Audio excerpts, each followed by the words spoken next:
Hello students. तो पिछले दिन मैं ये चैप्टर डिस्कस कर रहा था।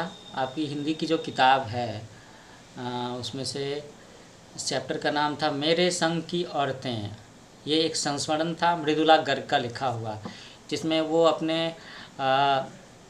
घर की जो महिलाएं थी, जो उनके साथ में रह चुकी थीं या जिनके साथ उनका बचपन बीता था, या जिन महिलाओं का जो उनकी घर की दादी नानी वगैरह थीं, जिनके संस्कार का पालन पोषण का असर इनकी ज़िंदगी पर पड़ा था, इसके बारे में उन्होंने बताया था। तो आज हम लोग उसी चैप्टर का दूसरा हिस्सा, उस लेक्चर का दूसरा हिस्सा करके इस चैप्टर को कंक्लूड करेंगे, क्योंकि पिछले दिन ये चैप्टर ख़त्म नहीं हो पाया था। ठीक है।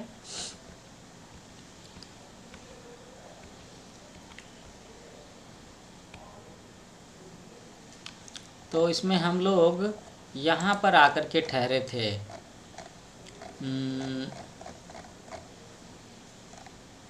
जहाँ पर पेज नंबर 18 की बात थी, मैं थोड़ा सा इसमें से दोहरा देता हूँ।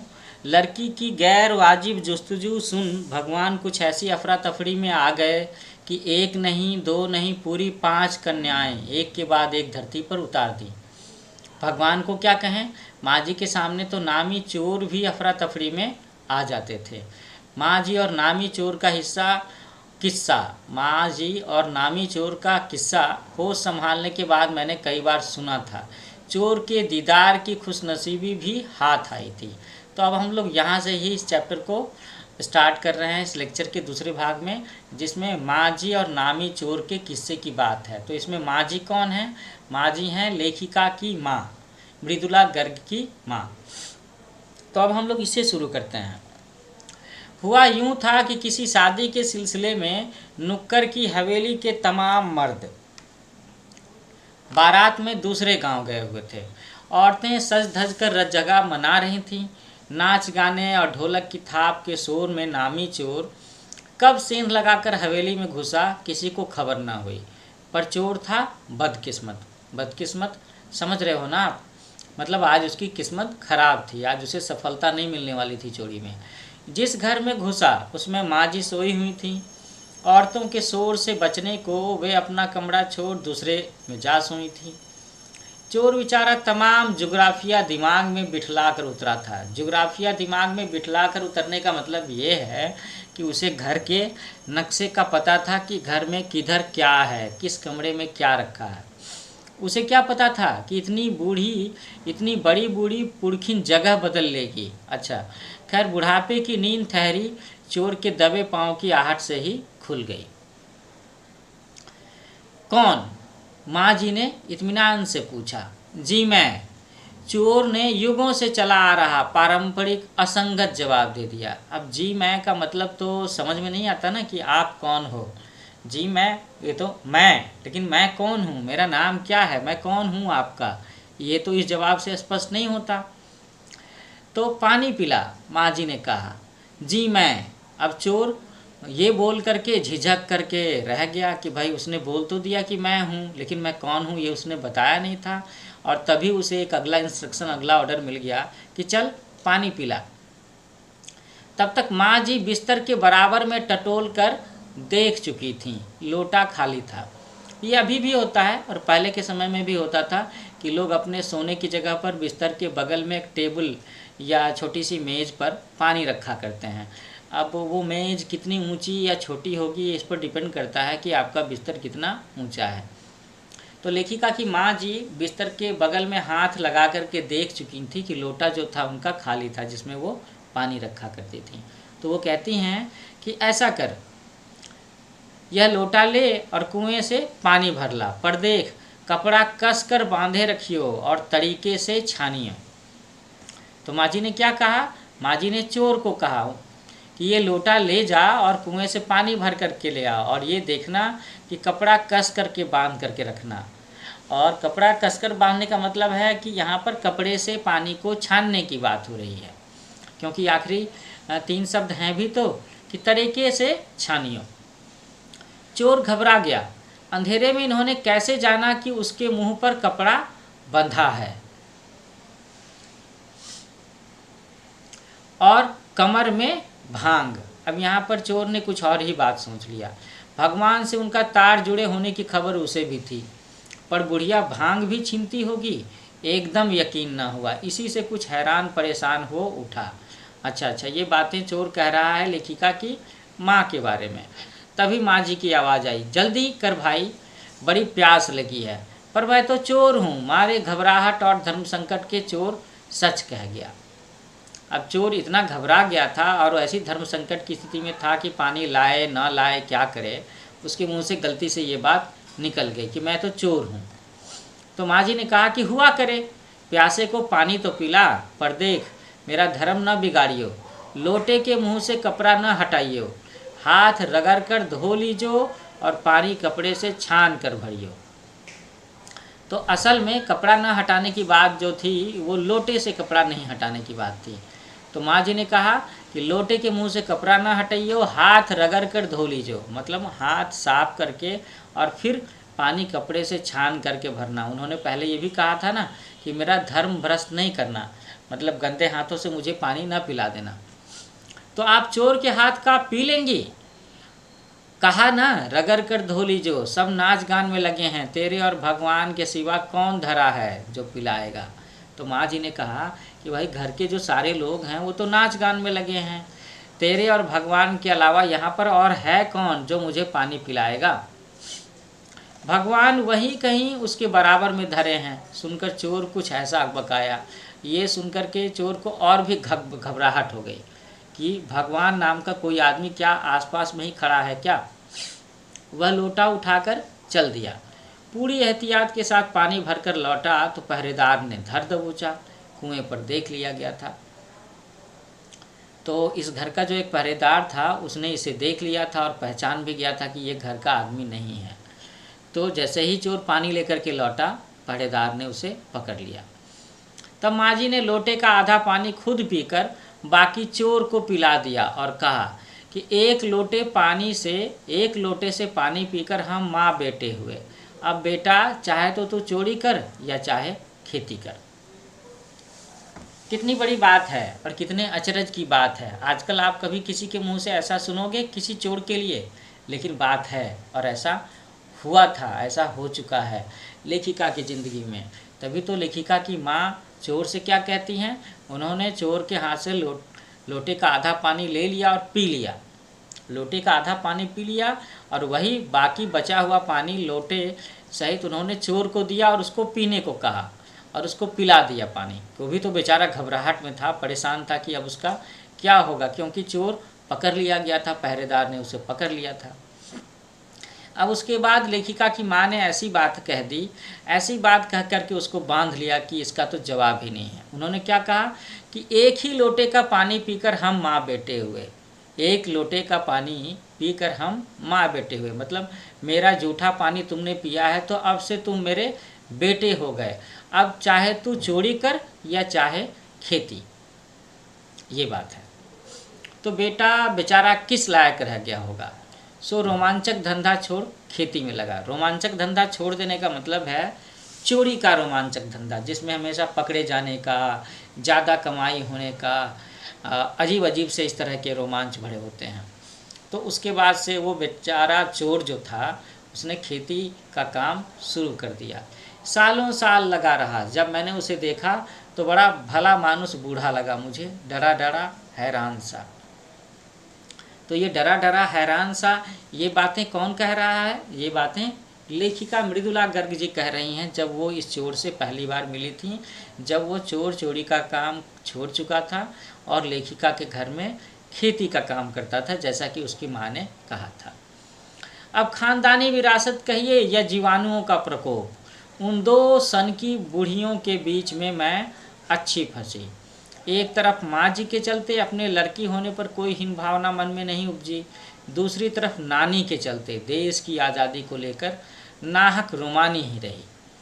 तो अब यहाँ बता रही हैं लेखिका अपने बारे में कि इनको कैसे संस्कार मिले इन दो बूढ़ी महिलाओं के बीच में रहने से। एक तो माँ जी के गुणों की चर्चा हम लोग कर ही चुके हैं, और दूसरी तरफ नानी माँ, जिनके मन में देश की आज़ादी को लेकर के क्या क्या फीलिंग थी कि उन्होंने मरते समय में ये प्रण करवा लिया था अपने पति से कि इनकी शादी जो होगी वो एक स्वतंत्रता सेनानी से होनी चाहिए, एक देश प्रेमी से होना चाहिए। किसकी शादी? लेखिका की माँ की शादी। अब 15 अगस्त 1947 को जब देश को आज़ादी मिली, या कहना चाहिए जब ज़्यादा आज़ादी पाने का जश्न मनाया गया, तो दुर्योग से मैं बीमार थी। अनफॉर्चुनेटली लेखिका उस समय बीमार थी। उन दिनों टाइफाइड खासा जानलेवा रोग माना जाता था। इसलिए मेरे तमाम रोने धोने के बावजूद डॉक्टर ने मुझे इंडिया का गेट जाकर जश्न में शिरकत करने की इजाज़त नहीं दी। शिरकत करने का मतलब होता है शामिल करना। चूँकि डॉक्टर अपने नाना के परम मित्र, उनसे ज़्यादा नाना थे, इसलिए हमारे पिताजी जो बात बात पर सत्ताधारियों से लड़ते भिड़ते थे, चुप्पी साध गए। मैं बदस्तूर रोती कलपती रही। क्या कोई बच्चा इकलौती गुड़िया के टूट जाने पर रोया होगा? इतनी रोई थी लेखिका। मेरी उम्र तब 9 बरस की थी। इतनी छोटी नहीं कि गुड़िया से बहलती, और इतनी बड़ी नहीं कि डॉक्टरी तर्क समझती। तो देखिए लेखिका ने अपने मन को, अपनी उम्र को कैसे जस्टिफाई किया है कि क्यों वो रो रही थी। तंग आकर पिताजी ने मुझे ब्रदर्स करामजो उपन्यास पकड़ा गए, और जब इस तरह से लेखिका बार बार जिद कर रही थी, हालांकि वो टाइफाइड से बीमार थी, तो पिताजी उनको एक उपन्यास पकड़ा गए जिसका नाम था ब्रदर्स करामजो। नाम सुनने पर ये लग रहा है कि ये किसी रशियन लेखक की किताब है। आगे देखेंगे कि इसमें आखिर क्या बात थी। तो किताबें पढ़ने का मुझे मिराक था। मिराक का मतलब है, मिराक का मतलब होता है शौक, ज़बरदस्त शौक। यहाँ पे एक मानसिक रोग लिखा है, मतलब जुनून होना, सनक होना, है ना। तो लेखिका ने क्या लिखा? लेखिका ने लिखा है कि किताबें पढ़ने का मुझे मिराक था। एक मानसिक बीमारी कह रही हैं वो, इस शौक को, इस लत को, इस सनक को।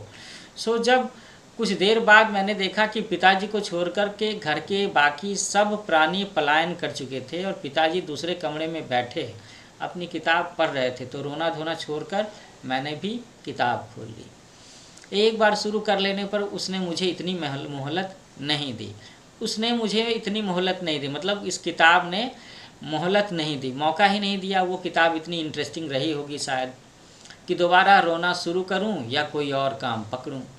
उस वक्त ब्रदर्स करामजो मुझे देने की क्या तुक थी, तब मेरी समझ में नहीं आया। किताब कितनी समझ में आई वह अब तक नहीं जानती, क्योंकि उसके बाद इतनी बार पढ़ी कि सारे पाठ, सारे लेसन आपस में गडम गड हो गए, घुल मिल गए। कितना पहली बार पढ़ने पड़ा, कितना बाद में कहना मुश्किल है, पर इतना विश्वास के साथ कह सकती हूँ कि उसका एक अध्याय जो बच्चों पर होने वाले अनाचार अत्याचार पर था, मुझे पहली बार ही लगभग कंठस्थ हो गया था। कंठस्थ हो जाना मतलब बिल्कुल याद हो जाना। उम्र के हर पड़ाव पर वह मेरे साथ रहा और मेरे लेखन के एक महत्वपूर्ण भाग को प्रभावित करता रहा।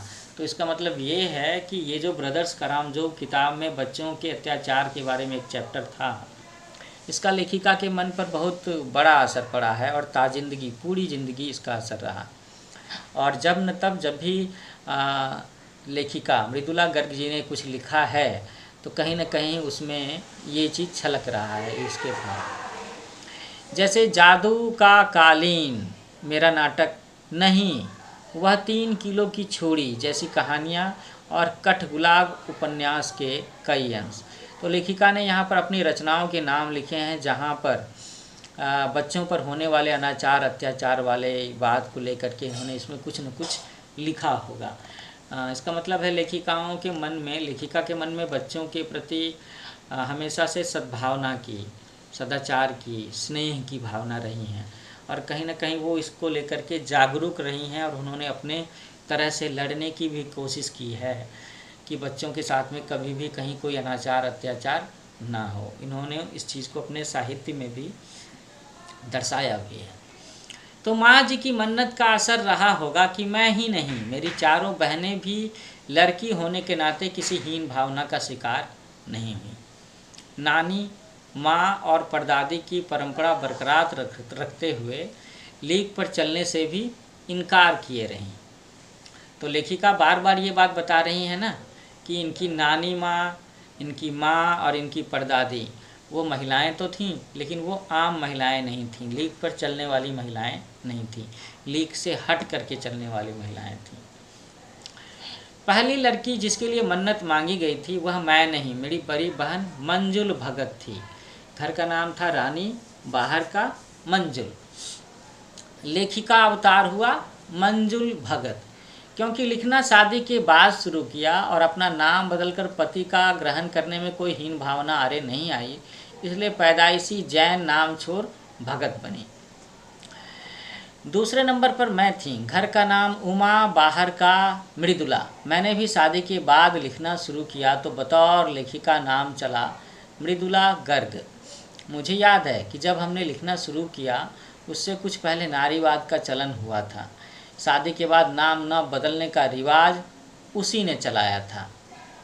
मन्नू भंडारी का हवाला देकर हमसे भी पूछा जाता था कि आप लोग इतनी पोंगापंथी घर घुस्सू क्यों हो, नाम क्यों बदला। हमारे पास इसका कोई ढंग का जवाब नहीं होता था और अब भी नहीं है। घर घुस्सू सब समझ रहे हो ना, ऐसे बच्चे जो हमेशा घर में रहते हैं। पर नाम बदलने से अपने व्यक्तित्व का कोई नुकसान होते मैंने नहीं देखा। पूछने को तो पिताजी से लोग यह भी पूछते थे कि 5 बेटियों से आपका मन नहीं भरा जो हर बेटी के 2-2 नाम रख छोड़े हैं, ऐसा कहते थे लेखिका के पिताजी को, क्योंकि लेखिका ने बताने की कोशिश की है ना कि हर बच्चे का घर का नाम अलग था, बाहर का नाम अलग था। और 5 बहनों में से ज़्यादातर बहनों ने लेखन को, लिटरेचर को, है ना, राइटिंग को अपना करियर बनाया, तो उन्होंने अपना एक अलग नाम भी रखा शादी के बाद से। मुझसे छोटी बहन का घर का नाम है गौरी और बाहर का चित्रा। वह नहीं लिखती। उसका कहना है कि वो इसलिए नहीं लिखती कि क्योंकि घर में कोई पढ़ने वाला भी तो चाहिए। अच्छा लॉजिक है। खैर, उसके बाद जब 4वीं-5वीं बेटियां पैदा हुईं तो पिताजी ने इतनी बात जमाने की सुनी कि उनका एक एक नाम ही रखा। क्या रखा नाम? रेनू और अचला। 5 बहनों के बाद एक भाई हुआ राजीव। मज़े की बात यह है कि बीच की 2 बहनें ही लेखन से बची रहीं। अचला और राजीव फिर उसमें जा फंसे। कहाँ जा फंसे? लेखन के कैरियर में। अचला मुझसे 8 साल छोटी है और वक्त के बदलाव की लाज रखते हुए अंग्रेजी में लिखती हैं, पर राजीव फिर से हिंदी के हवाले। तो ये कहानी है लेखिका की भाई बहनों की, जिसमें उन्होंने सबके बारे में बताने की कोशिश की है कि किसका क्या क्या नाम रहा, कौन लेखक के फील्ड में अपना किसने करियर बनाया और किसने लेखन के फील्ड में अपना करियर नहीं बनाया। इन्होंने ये भी मेंशन किया है कि अचला, जो इनकी छोटी बहन है, 8 साल छोटी हैं, उन्होंने लिखने में अपना करियर बनाया, लेकिन इंग्लिश भाषा में, अंग्रेजी में लिखते हैं वो। हम 4 लिखते हैं और तमाम ख़ानदान हमें पढ़ता है। मेरी ससुराल में मुझे कोई नहीं पढ़ता। इस तथ्य को हजम करने में मुझे काफ़ी वक्त लगा। ये थोड़ी सी बेचारगी वाली बात है, ख़ास बात है, और इस बात का कहीं न कहीं मलाल भी है लेखिका को कि उनके ससुराल में उन्हें कोई नहीं पढ़ता। फिर उसके फ़ायदे भी नज़र आने लगे कि कम से कम घर के भीतर तो मुझे हिंदी आलोचना बुद्धि से 2-4 नहीं होना पड़ता। स्वाभाविक है कि अगर कोई आपके लेखन को पढ़ता है तो उसके बारे में कुछ बातें तो होंगी कि तुम अच्छा लिखते हो, तुम बुरा लिखते हो, तुमने ये चीज़ ऐसा क्यों लिखा। और अगर किसी लेखक को घर में ही आलोचना के सुर सुनाई दें तो थोड़ा सा कहीं न कहीं उसका हौसला पस्त होगा। तो ये एक तरह से अच्छी बात रही कि लेखिका के घर में इनके ससुराल वाले लोग इनके लिखे हुए को नहीं पढ़ते थे और इसकी वजह से उन्हें किसी भी आलोचना का शिकार भी अपने घर में नहीं होना होता था। खैर, मैं अपनी नहीं, उन अदेवियों की बात कहना चाहती हूँ जो परदादी की मन्नत के नतीजतन धरती पर आईं और लेखक नहीं बनी। मतलब उन बहनों के बारे में बता रही हैं जिन्होंने लेखन में अपना करियर नहीं बनाया। जो बनी उन्हें सांस लेने की ज़रूरत कुछ ज़्यादा हो, समझ में आता है। जैसे मेरे पिताजी ने एक बार मंजुल से कहा था कि कोई दम नहीं घुटता, सांस लेने की ज़रूरत ही ज़्यादा है। पर यहाँ तो हम शेर तो गैर लेखिका बहनें सवा शेर। हम शेर तो गैर लेखिका बहनें सवा शेर। शेर और सवा शेर वाली कहावत समझते हो ना आप लोग? नहीं समझते हो तो एक बार इसे समझने की कोशिश करो। इसका संबंध उसके साथ में भी है कि तुम 19 तो मैं 20, मतलब ज़्यादा होना। शेर से ज़्यादा होता है सवा शेर। शेर मापने की, तौलने की एक इकाई है। और सवा सेर ऑब्वियसली 25% ज़्यादा होगा। चौथे नंबर वाली रेनू का आलम यह था कि गर्मी की दोपहरी में स्कूल से वापसी पर जब गाड़ी उसे और उससे छोटी बहन अचला को बस अड्डे से लेने जाती तो रेनू उसमें बैठने से इनकार कर देती।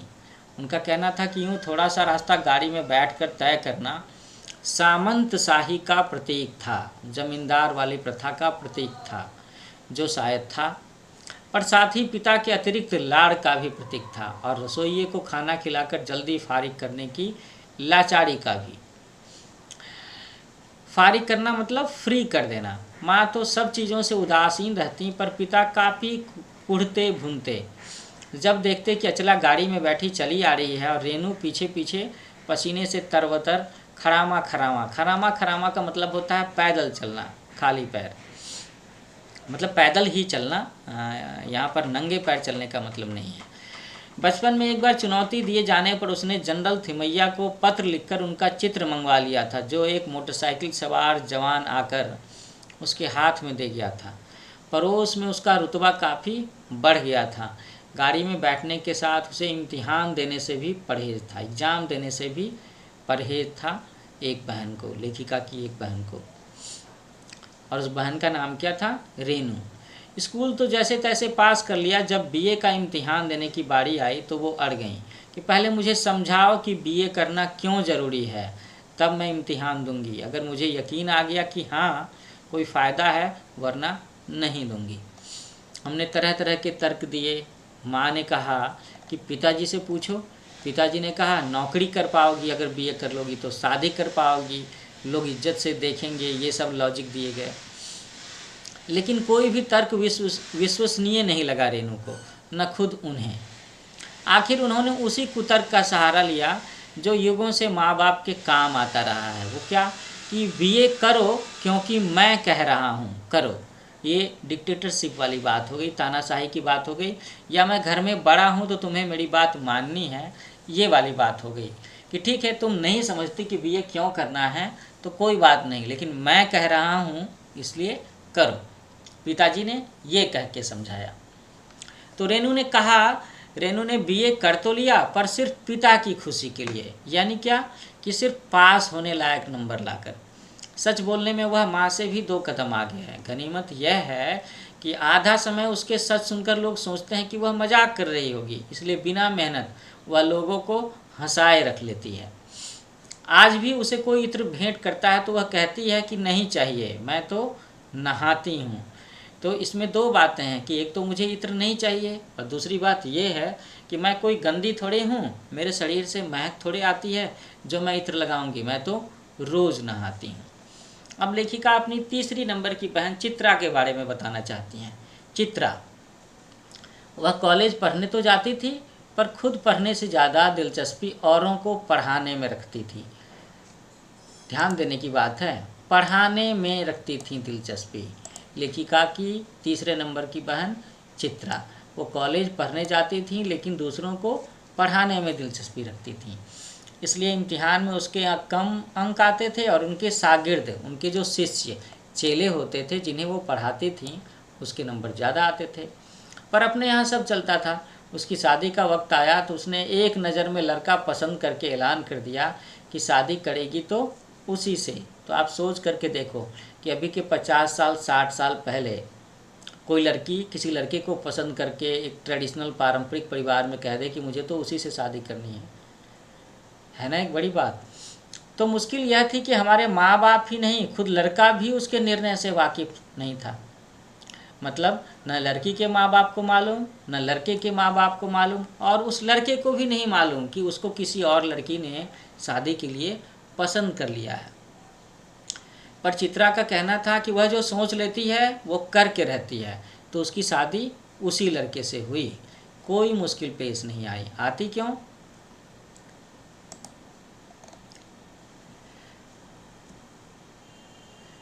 उसने कहा कि मैंने पहली मुलाकात में ही उसे बतला दिया था कि मैं जो सोच लेती हूँ हो कर रहता है। तो उसने बात आगे खींची ही नहीं, पहली मुलाकात में ही हथियार डाल दिए। हम में से सबसे छोटी बहन अचला काफ़ी दिनों तक कुछ कम खिसकी मालूम पड़ती रही। कम खिसकी मतलब कभी कभी होता है ना कि एक साधारण से समाज में कोई आदमी बुद्धिमान हो तो लोग उसे खिसका हुआ कहते हैं, क्योंकि वो उसकी कद्र नहीं करते, वो उसकी पहचान, उसके गुणों की समझ नहीं रखते। तो ऐसा ही बता रही हैं लेखिका अपनी छोटी बहन के बारे में, है ना, कि पिता का कहा मानकर पहले तो उसने अर्थशास्त्र किया, फिर पत्रकारिता में दाखिला लिया, ढंग से पढ़ाई की, पास हुई, फिर पिता की पसंद से शादी भी कर ली, पर उसके आगे लीक पर नहीं चल पाई। तो अब लीक से हट करके उसने क्या किया होगा लेखिका की सबसे छोटी बहन अचला ने? घर बार में मन ज़्यादा रुचा नहीं और मंजुल और मेरी तरह उम्र के 30 बरस पार करते ही लिखने का रोक लगा दिया। लिखने का रोक लगाने का मतलब क्या है कि ये इन्होंने भी अपना करियर, सबसे छोटी बहन अचला ने भी अपना करियर लेखन के फील्ड में ही लगा लिया। हालांकि इन्होंने डिग्री क्या लिया था, इन्होंने पढ़ाई की थी इकोनॉमिक्स की और उसके बाद में इन्होंने जर्नलिज्म की भी पढ़ाई की थी। जर्नलिस्ट बन सकती थी और शास्त्री बन सकती थी, लेकिन जर्नलिज्म की पढ़ाई कहीं ना कहीं इनके लेखन के करियर में कुछ न कुछ मददगार ज़रूर साबित हुआ होगा। आई फील सो, और ऐसा है भी। एक बात हम में एक सी रही, ये बात कह रही हैं लेखिका अपनी सारी बहनों के बारे में कि कौन सी बात एक सी रही, कि घर बार को परंपरागत तरीके से हमने भले न चलाया हो लेकिन परंपराओं को तोड़ा भी नहीं। शादी एक बार की और उसे कायम रखा, चाहे तलाक के कगार पर खड़ी चली हो पर कगार तोड़ डूबी नहीं। शायद इसलिए कि जैसा मैंने अपने पहले उपन्यास में लिख डाला था कि हम सभी विश्वास करती रही होंगी कि मर्द बदलने से कोई प्रयोजन सिद्ध नहीं होता। घर के भीतर रहते हुए भी अपनी मर्जी से जी लो तो काफ़ी है। ये बात मैं अंडरलाइन कर रहा हूँ कि मर्द बदलने से कोई प्रयोजन सिद्ध नहीं होता। घर के भीतर रहते हुए भी अपनी मर्जी से जी लो तो काफ़ी है। ये बात हम लोगों ने पढ़ा था ना लेखिका की दादी के बारे में, लेखिका की माँ के बारे में। लेखिका की माँ के बारे में एक विशेषण आज़ाद ख्याल होना, घर के अंदर रह कर के भी, है ना। तो शादी के बाद मैं बिहार के ऐसे छोटे कस्बे डालमिया नगर में रही जहाँ मर्द औरतें चाहे पति पत्नी क्यों ना हो, पिक्चर देखने भी जाते तो अलग अलग दड़बों में बैठते। मैं दिल्ली से कॉलेज की नौकरी छोड़कर वहाँ पहुँची थी और नाटकों में अभिनय करने की शौकीन रही थी। मैंने उनके चलन से हार नहीं मानी। उनके चलन से हार नहीं मानने का मतलब है लेखिका के पति के चलन से हार नहीं मानने का है। अच्छा, नहीं, ये है बात बिहार के छोटे से कस्बे में जो लोग रहते थे उनके चलन को लेकर के ये बात है। साल भर के भीतर उन्हीं शादीशुदा औरतों को पराये मर्दों के साथ नाटक करने के लिए मना लिया। तो ये बात हो गई चलन से हट करके कुछ करने वाली बात। अगले 4 साल तक हमने कई नाटक किए। अकाल राहत कोष के लिए उन्हीं के माध्यम से पैसा भी इकट्ठा किया। वहाँ से निकली तो कर्नाटक के और भी छोटे कस्बे बागलकोट में पहुँच गई। तब तक मेरे 2 बच्चे हो चुके थे जो स्कूल जाने लायक उम्र पर पहुँच रहे थे, मतलब 4-5 साल की उम्र। पर वहाँ कोई ढंग का स्कूल नहीं था। लोगों की राय पर मैंने पास के कैथोलिक बिशप से दरख्वास्त की कि उनका मिशन वहाँ के सीमेंट कारखाने की आर्थिक मदद से हमारे कस्बे में एक प्राइमरी स्कूल खोल दे। पहले उन्होंने कहा कि चूँकि उस प्रदेश में क्रिश्चियन जनसंख्या कम थी इसलिए वे वहाँ स्कूल खोलने में असमर्थ थे। अच्छा, मैं ज़रा सा यहाँ पर बात कहूँगा कि इनके गांव का नाम डालमिया नगर लिखा है ना, और यहाँ पर सीमेंट के कारखाने की बात है, तो संभवतः वो छोटा सा नगर या कस्बा जो है वो डालमिया सीमेंट की कंपनी के द्वारा डेवलप किया गया हो, इसीलिए उसका नाम है डालमिया नगर। अब यहाँ बात हो रही है लेखिका के दोनों बच्चों को मिशन स्कूल में एडमिशन के दाखिले के बारे में, जिसके लिए वो एक बिशप से, कैथोलिक बिशप से, चर्च के बिशप से रिक्वेस्ट करती हैं। और वो क्या कहते हैं कि वो वहाँ स्कूल नहीं खोल सकते क्योंकि वहाँ पर क्रिश्चियन बच्चों की संख्या कम है। मैंने गैर क्रिश्चियन बच्चों को भी शिक्षा पाने के लायक सिद्ध करते हुए अपना इसरार का मतलब है रिक्वेस्ट, आग्रह जारी रखा। तब उन्होंने कहा कि हम कोशिश कर सकते हैं, बशर्ते आप हमें यकीन दिलाएं कि वह स्कूल अगले 100 वर्षों तक चलता रहेगा। ऐसा कमिटमेंट मांगा उन्होंने। तो लेखिका को गुस्सा आ गया। मैंने कहा, स्कूल की छोड़िए, किसी के बारे में यकीन नहीं दिलाया जा सकता कि वह अगले 100 वर्ष तक चलेगा। वे भी गुस्सा खा गए, बोले कि खुदा का लाख शुक्र है, बच्चों के न पढ़ पाने की समस्या आपकी है, मेरी नहीं। अब ये बात कड़वी थी पर 100% सच। अब सच के आगे सिर झुकाने की हमारी बचपन की आदत थी। सो मैंने तय किया कि मैं खुद अंग्रेजी, हिंदी, कन्नड़ 3 भाषा पढ़ाने वाला प्राइमरी स्कूल वहाँ खोलूँगी और कर्नाटक सरकार से उसे मान्यता भी दिलवाऊँगी। ये एक बहुत बड़ी बात है जो लेखिका ने इस उम्र में सोच लिया। अब कारण जो भी रहे हों, उसमें से कुछ कारण तो मैंने अभी बताया। वहाँ के अनेक मेहनती और खिसके लोगों की मदद से यह व्रत पूरा हुआ। खिसकी लोगों की मदद से मतलब है बुद्धिजीवी लोगों की मदद से। वे लोग जो बुद्धिमान थे और इनके कई विचार आम समाज से हट करके हुआ करते थे। तो मेरे बच्चे तथा अन्य अफसरों के बच्चे उसी स्कूल में पढ़े। बाद में अलग अलग शहरों के अलग अलग ख्यात स्कूलों में भी दाखिला भी पा गए। ख्यात स्कूल, ख्यात का मतलब है प्रख्यात, विख्यात शब्द इसी से बना है, मतलब पॉपुलर। ऐसे अनेक मौके आए जब मैंने अपने जिद्दीपन के नमूने पेश किए। किसके जिद्दीपन के? लेखिका के। पर सबसे ज़्यादा उसने मंच पाया मेरे लेखन में, जो शुरू से ही अब तक लीक से खिसका हुआ अपनी राह खुद तलाशता रहा है। पर सब कुछ कर लेने पर भी मैं अपनी छोटी बहन रेनू के मुकाबिल नहीं पहुंच सकती। 1950 के अंतिम दौर में एक रात दिल्ली के एक साथ 9 इंच बारिश हो गई। 9 इंच बारिश होने का मतलब समझते हो ना, कि अगर आपके पास वर्षा मापी यंत्र हो और आप बारिश के समय में उसे बाहर रख दो तो 24 घंटे में उसमें 9 इंच की ऊंचाई तक पानी जमा हो जाए, तो ये बहुत अच्छी खासी बारिश की बात कही जाएगी। तो दिल्ली की खासियत यह रही है कि थोड़ा पानी बरसते ही वहाँ के नाले पर नालों में बाढ़ आ जाती है, पुलों के नीचे पानी भर जाता है और तमाम यातायात ठप हो जाता है। ये बात किसी भी शहर में होती है, मेरे शहर में भी होती है। इस क़यामती बारिश के बाद तो सरकारी दफ्तरों के पहले तल्लों से फाइलें पानी में तैर आई थी। तो इसका मतलब है 9 इंची बारिश, ज़बरदस्त बारिश हो गई। अगली सुबह किसी तरह का कोई वाहन सड़क पर नहीं निकला था। जाहिर है कि रेनू के स्कूल की बस भी उसे लेने नहीं आई। रेनू ने कहा कि कोई बात नहीं, मैं पैदल चली जाऊंगी। सब ने समझाया कि स्कूल बंद होगा, मत जाओ। उसने कहा कि आपको कैसे पता? इस सवाल का माकूल, एप्रोप्रिएट, सुटेबल जवाब किसी के पास नहीं था। हमारे यहाँ फ़ोन ज़रूर लगा हुआ था, स्कूल में भी रहा होगा, पर बारिश के चलते वह ठप पड़ा हुआ था। ये बात होती थी, ये चीज़ें मैंने भी महसूस की हैं कि बारिश के दिनों में अक्सर टेलीफोन लाइंस में प्रॉब्लम्स आ जाती थी। मोबाइल के साथ ऐसा नहीं होता आजकल। तो रेनू अकेली पैदल स्कूल चल दी। गनीमत यह थी कि बारिश एकमुश्त बरस लेने के बाद थम गई थी। सड़कों पर पानी था पर और बरस नहीं रहा था। तो रेनू 2 मील पैदल चलकर स्कूल पहुंची और जैसा हमने कहा था कि वह बंद था। चौकीदार रेनू को देखकर दंग रह गया, पर रेनू को कोई मलाल नहीं था। वह वापस 2 मील चलकर घर पहुंच गई। सब ने कहा, हमने पहले ही कहा था ना।